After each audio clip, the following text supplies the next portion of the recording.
உங்கள் அனைவருக்கும் வணக்கம். நான் உங்கள் ஜோதிடர் குபேந்திரன். இந்த பதிவு உங்களுக்கு கண்டிப்பாக உதவியாக தான் இருக்கும். சரிங்களா? அதாவது கர்மா, அதாவது நம்ம நற்கர்மா தீய கர்மான்னு சொல்லுவோம் இல்லைங்களா? அந்த வகையில் பார்த்தீங்கன்னா எல்லா வகையிலையும் பாதிக்கப்பட்டு மன உளைச்சல் அடைஞ்சு எந்த ஒரு இதுவும் எனக்கு நல்லது நடக்கலை அப்படின்னு யோசிக்கிறவங்களுக்கான பதிவு இது. இது இந்த 27 நட்சத்திரத்தினுடைய அடிப்படையில் இதை சொல்லியிருக்காங்க. அந்த அடிப்படையில் பார்த்தீங்கன்னா முதல்ல அஸ்வினி, மகம், மூலம் இந்த நட்சத்திரத்தில் நீங்கள் யார் ஒருத்தன் பிறந்திருந்தாலும் நீங்கள் வழிபட வேண்டிய கடவுள்னு பார்த்தீங்கன்னா விநாயகர் தான். விநாயகரை நீங்கள் வாய்ப்பு கிடைக்கும் போதெல்லாம் போய்ட்டு வழிபட்டுட்டு வாங்க. சதுர்த்தி அன்னைக்கு விரதம் இருந்து வழிபட்டீங்கன்னா மிகப்பெரிய ஒரு மாற்றத்தை நீங்கள் உங்கள் வாழ்க்கையில் சந்திப்பீங்க. சரிங்களா? அதுக்கு அடுத்தது பார்த்தீங்கன்னா பரணி, பூரம், பூராடம் இந்த நட்சத்திரத்தில் பிறந்தவங்க ரங்கநாத சுவாமி, ரங்கநாதரை பள்ளிக்கொண்ட ரங்கநாதரை வழிபட்டுட்டு வந்தீங்கன்னா உங்களுக்கு அந்த கர்ம வினைகள்லாம் குறையுங்க. அதுக்கு அடுத்தது கார்த்திகை, உத்தரம், உத்திராடம் இந்த நட்சத்திரத்தில் பிறந்தவங்களாம் ஆஞ்சநேயர் வழிபாடு எடுத்தீங்கன்னா கண்டிப்பாக உங்களுக்கு ஒரு நல்ல விஷயங்கள்லாம் நடக்க ஆரம்பிக்கும். சரிங்களா?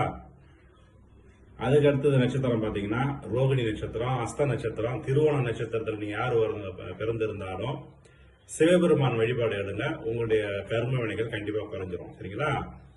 அதுக்கு அடுத்தது மிருகசீரிஷம், சித்திரை, அவிட்ட நட்சத்திரம் இந்த நட்சத்திரத்தில் பிறந்தவங்கலாம் நீங்கள் வணங்க வேண்டிய தெய்வம் பார்த்தீங்கன்னா துர்கை. துர்கை வழிபாடு பண்ணீங்கன்னா கண்டிப்பாக உங்களுக்கு கர்ம வினைகள் குறையும். அதுக்கு அடுத்தது பார்த்தீங்கன்னா திருவாதிரை, சுவாதி, சதய நட்சத்திரத்தில் யார் ஒருத்தர் நீங்க பிறந்திருந்தாலும் உங்களுடைய கர்ம வினைகள் குறைக்கிற வழிபாடு யாருன்னு பார்த்தீங்கன்னா பைரவர் வழிபாடு. பைரவர் வழிபாடு எடுத்தீங்கன்னா கண்டிப்பா உங்களுடைய கர்ம வினைகள்லாம் குறைஞ்சிரும். சரிங்களா?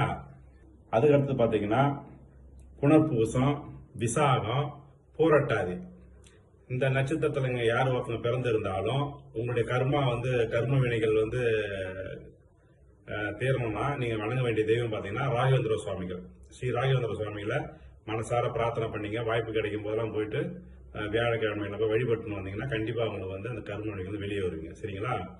அதுக்கு அடுத்தது பூசம், அனுஷம், உத்திரட்டாதி இந்த நட்சத்திரத்தில் பிறந்த நீங்க எல்லாருமே சிவ வழிபாடு எடுத்தீங்கன்னா கண்டிப்பா உங்களுக்கு கர்ம வினைகள் குறைஞ்சிரும். சரிங்களா?